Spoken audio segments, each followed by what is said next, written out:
Salut les gars, j'espère que vous allez bien. Moi, je vais super bien. Et en fait, dans la vidéo d'aujourd'hui, je vais vous parler de P2P. D'accord? Dans la vidéo précédente, je vous ai montré comment faire le P2P.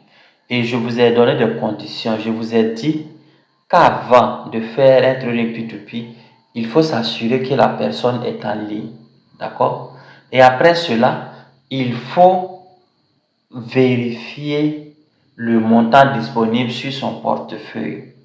D'accord? Dans ce cas-ci, vous allez voir que le trader, il a seulement 218 $ sur son portefeuille. 218 $ sur son portefeuille. Je viens vous rappeler qu'il faut faire attention à cela. Faites vraiment attention. La plupart des gens, la plupart des traders qui ont de petits fonds, sur leur portefeuille, le plus souvent ne sont pas sérieux. Le plus souvent, ils ne sont pas sérieux. Vous allez voir juste en bas, ici, le solde disponible sur le portefeuille de ce gars-là, 33 $. Vous trouvez ça sérieux? Montant disponible, 33 $. En fait, le plus souvent, c'est des gens qui sont sur Binance. Ce ne sont pas de vrais gars. C'est des gens qui sont là pour voler. Est-ce que vous comprenez? Donc moi, je vous recommande toujours de faire toujours attention.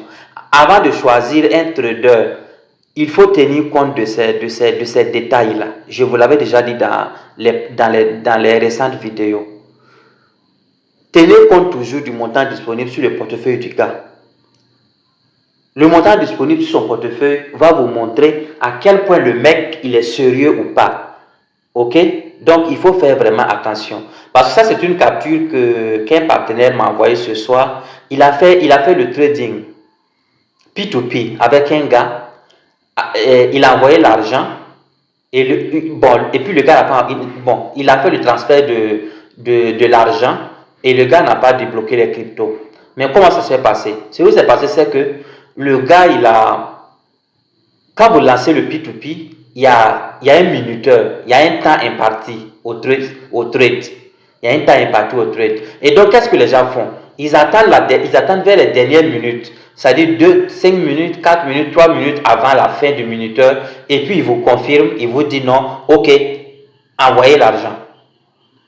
Le temps est déjà fini. Et si vous êtes naïf, vous allez partir lui transférer l'argent. Le temps que vous partez transférer l'argent et revenir, vous allez revenir trouver que le temps imparti à l'ordre est expiré. Et si le temps est expiré, l'ordre sera annulé. Et si l'ordre est annulé, ça veut dire que c'est foutu. Est-ce que vous comprenez? Si l'ordre est annulé, ça veut dire que c'est compliqué. Vous allez lancer un recours, mais ça devient très compliqué. Vous lancez un recours, mais ça devient très compliqué. Ça a été le cas avec mon gars tout à l'heure. Il a lancé le recours, mais le recours doit faire quelque chose de 12 heures. Bon, je me demande comment ça va se passer après.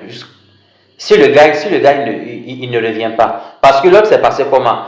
Puisque bon, le gars il a donné l'ordre d'envoyer l'argent à la dernière minute. Le temps qu'il parte envoyer l'argent et revenir, l'ordre est expiré et puis bon, est annulé. Et donc quand il écrit, le gars dit non, envoie-moi ton identifiant Binance pour que je te transfère sur l'identifiant. Et il envoie l'identifiant, le gars ne transfère pas. Donc ça devient très compliqué. Quand l'ordre est annulé, ça devient très compliqué. Et donc qu'est-ce que vous devez faire? Si vous faites un ordre P2P, si vous faites un échange P2P et que le délai imparti ne reste plus beaucoup, même si l'ordre est, je sais pas, à 7 minutes de la fin ou bien à 5 minutes de la fin et que vous n'avez pas encore envoyé l'argent, demandez à votre truc, à celui qui est derrière de l'autre côté là-bas, qui doit débloquer les cryptos, celui avec qui vous faites l'ordre, demandez-lui d'augmenter le temps de l'ordre. Il a cette possibilité. Il a cette possibilité d'augmenter le temps de l'ordre. Donc, demandez-lui d'augmenter le temps de l'ordre. S'il augmente le temps de l'ordre, en ce moment, vous partez faire le transfert.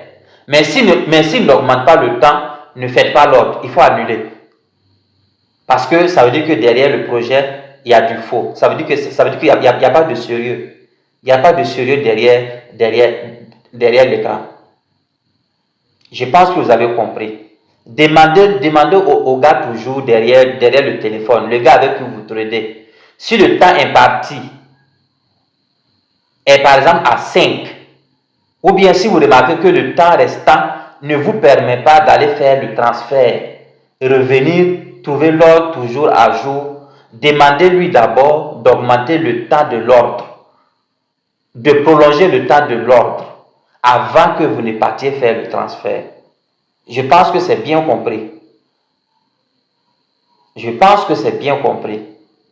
Là, s'il augmente le temps, vous partez faire le transfert et puis vous revenez tranquillement. Mais s'il n'augmente pas le temps, il ne faut pas aller faire le transfert.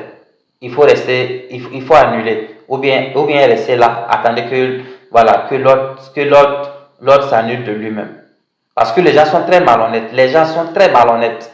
Sur Binance aussi, il y a des arnaqueurs. Dans le P2P, il y a des arnaqueurs. Et c'est comme ça qu'ils procèdent. C'est comme ça qu'ils procèdent. Donc, faites surtout attention. Sur ma chaîne, j'ai fait des vidéos où j'ai fait des exercices de P2P en live. Et j'ai donné toutes les conditions. Je vous ai montré comment faire un P2P de façon réussie. Donc, suivez les vidéos. Vous ne suivez pas les vidéos. C'est ça le problème. Vous pouvez suivre et puis voilà. Et vous adapter à la lettre. Donc, c'est la petite vidéo que je voulais faire juste pour vous interpeller pour ce qui est du P2P. Faites vraiment attention. Faites vraiment attention. Évitez au maximum de trader avec les gens qui ont des petits soldes de portefeuille. Ce sont pas, la plupart du temps, ce ne sont pas des personnes sérieuses. Ce n'est pas eux tous. Voilà, mais la plupart du temps, ce n'est pas des personnes sérieuses. Alors, donc, c'était votre Nassar Thibault. Si vous me rencontrez pour la première fois, je suis éducateur financier, entrepreneur social et investisseur.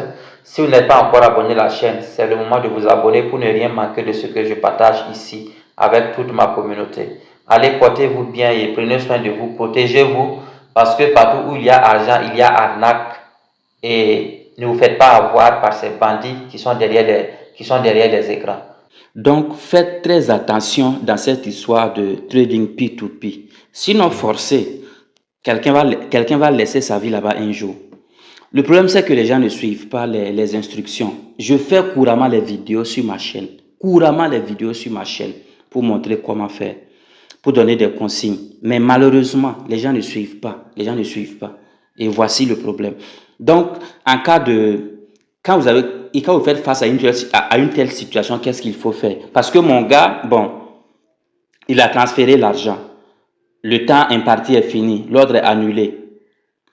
La contrepartie n'a pas transféré l'argent. Ça fait ce matin, parce que c'est hier qu'il a fait. Donc, on va dire 24 heures après. Ce matin, il m'a contacté encore. C'est son message qui m'a réveillé pour me dire que, voilà, ça ne va pas. Donc, j'étais obligé encore de revenir avec lui. Et tenez bon qu'on a passé près de 2 heures de temps à chercher à résoudre le problème. C'est très compliqué. En fait, quand l'ordre est annulé, ça devient compliqué. Pardon, oui, quand l'ordre est annulé, ça devient compliqué. Et si l'ordre est en cours, ou bien si le temps imparti est fini, mais que l'ordre n'est pas annulé, le recours est facile. En ce moment, quand vous faites un recours, Binance se met au milieu en tant qu'un gendarme. Binance devient un gendarme entre vous deux. C'est-à-dire, le temps imparti est fini, mais l'ordre n'est pas annulé. Quand tu fais le recours en ce moment, écoutez bien, quand tu fais le recours en ce moment, Binance se met au milieu entre toi et la contrepartie. Et en ce moment, Binance va geler les fonds qu'il doit te transférer. Ça veut dire les fonds que le gars doit te transférer là. Binance va geler ces fonds-là jusqu'à ce qu'il envoie l'argent. Jusqu'à ce qu'il débloque les cryptos. S'il a débloqué les cryptos, là maintenant, tu confirmes qu'il a débloqué les cryptos et Binance va dégeler son compte. Est-ce que vous voyez le principe? Binance se met en gendarme entre vous. Mais si l'ordre est annulé, l'ordre est déjà annulé, c'est terminé. Ça veut dire que c'est fini, ça devient un problème. Ça devient un problème. C'est vous qui perdez. C'est vrai, il y a la possibilité de faire un recours après, même quand l'ordre est annulé, mais ça devient très compliqué. Parce que c'est compliqué. Ça devient très, très, très compliqué. Et si vous ne faites pas attention, vous aurez perdu. Une fois que l'ordre est annulé et que vous n'avez pas pu faire le recours pendant ce temps, ou bien vous ne savez pas comment faire le recours pendant ce temps. Après cela, ça devient compliqué. Il est possible de faire un recours parce que ce matin, où je vous parle là, j'ai fait le recours, je l'ai pris en live, en appel direct, et on a fait le recours. On a fait le recours et Binance a gelé son compte. Mais si vous ne savez pas faire ça, vous allez perdre. Parce que le gars, c'est déjà fini. L'ordre est déjà fini. Alors, Binance ne peut plus intervenir dans ça. Donc, ça devient compliqué. Donc, faites très, très, très, très attention. Faites très, très attention. Suivez les vidéos. Suivez les vidéos. Donc, on a fait un recours. Et voici le recours en question. Et comme vous allez le constater,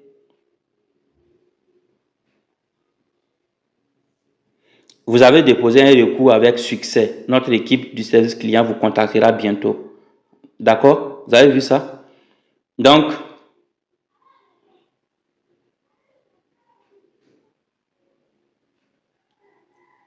le service client va nous contacter bientôt. Mais on nous donne combien de temps? On nous donne 11 heures. 11 heures de temps. 11 heures de temps. Est-ce que vous voyez? 11 heures de temps. On nous donne 11 heures de temps. Donc, vous allez devoir être patient. Vous allez devoir être patient. Voilà. Quand l'ordre est annulé, ça devient très compliqué. Et puis le gars même, vous allez constater ici, le gars même, il n'est plus en ligne depuis 13 heures. Depuis 13 heures de temps qu'il n'est pas en ligne. C'est des arnaqueurs, c'est comme ça qu'ils sont. Méfiez-vous des gens qui ont des petits soldes disponibles dans leur compte de trading P2P. C'est ce que je disais. Vous allez voir ici, dans ce que j'ai encadré. On dit l'ordre sera annulé dans 5 minutes. C'est comme ça qu'ils sont. Ils vont toujours attendre la dernière minute. Ils attendent la dernière minute. Quand le temps imparti à l'ordre est fini, c'est là maintenant on vous dit d'envoyer. Bon, 5 minutes, tu dois aller faire le transfert et revenir. 5 minutes, c'est déjà passé. Et ils savent bien ça. Ils savent. Donc j'ai dit, demandez toujours à la contrepartie d'augmenter le nombre de temps. S'il augmente le nombre de temps, en ce moment, vous partez faire le transfert. S'il n'augmente pas le nombre de temps, ça veut dire qu'il n'est pas sérieux, il est malhonnête, tout simplement. Ne faites pas le transfert, sinon vous allez perdre votre argent. Un homme prévenu en vaut le double. Et donc, le recours est lancé. Bon, le service client de Binance s'est saisi de l'affaire. Vous allez voir ici, examen du SC, ça veut dire examen du service client. Comme je vous l'ai dit, on doit attendre 11 heures de temps. On doit patienter. Voilà. C'est compliqué. C'est compliqué. Donc, en plus de faire un recours, j'ai aussi signalé son compte. Vous allez voir ça ici. J'ai signalé son compte. J'ai signalé son compte. Donc, on a fait ça. Bon, j'ai fait ça avec lui. Donc, je vais dire on. Donc, j'ai signalé son compte. On a introduit ce recours aussi. Voilà. Donc, le fait de signaler son compte va permettre à Binance de geler les fonds. geler les fonds qui devaient être envoyés aux gars. Est-ce que vous comprenez? Voilà. Donc, vous allez voir ça ici. Binance va geler les fonds qu'il doit envoyer. Donc, on a fait un recours et on a signalé le compte. On a fait 2 opérations en même temps.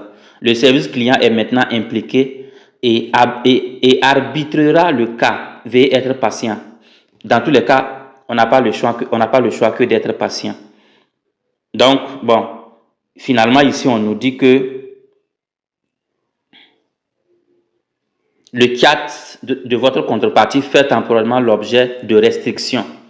Elle ne peut lire les messages, mais n'est pas en mesure de répondre ou d'envoyer des fichiers multimédia. Ça veut dire, bon, le recours qu'on a fait et puis le fait d'avoir signalé son compte fait que le compte est actuellement en mode restriction. Donc, il y a des opérations qu'il ne peut pas faire. Donc, normalement, quand il va revenir de ces wourourou, comme on le dit en Côte d'Ivoire, parce qu'il n'est pas connecté depuis 13 heures de temps, quand il va revenir, il va trouver que son compte est gelé et son compte aussi fait objet de restriction. Il sera obligé de débloquer les crypto-monnaies en question pour pouvoir avoir accès à son compte. Parce que quand il va débloquer les cryptos, Binance va nous laisser un message pour nous dire que voilà, il a réagi. Et il va nous demander s'il a débloqué les cryptos ou bien s'il a envoyé les cryptos. Et si on dit oui, Binance va dégeler son compte et lever les restrictions.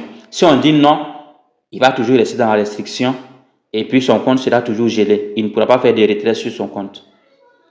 Mais il faut être en mesure de faire ça. Si vous ne savez pas faire cela, ça veut dire que le gars il est déjà parti, c'est fini. C'est fini. C'est fini. Donc, faites très attention. Je tiens à ça. C'est pourquoi je fais les vidéos sur ma chaîne pour montrer comment faire le trading P2P avec Binance. C'est la même chose avec les autres portefeuilles. C'est le même principe en fait. C'est le même principe avec les autres portefeuilles. Faites très attention. Faites très attention. Je tiens à la protection de ma communauté. Faites très attention. Donc, allez, merci beaucoup. C'était votre Nassa Thibault. Si vous n'êtes pas encore abonné, abonnez-vous maintenant, hein, parce que voilà, ici je partage des contenus utiles. Donc, allez, hasta la vista.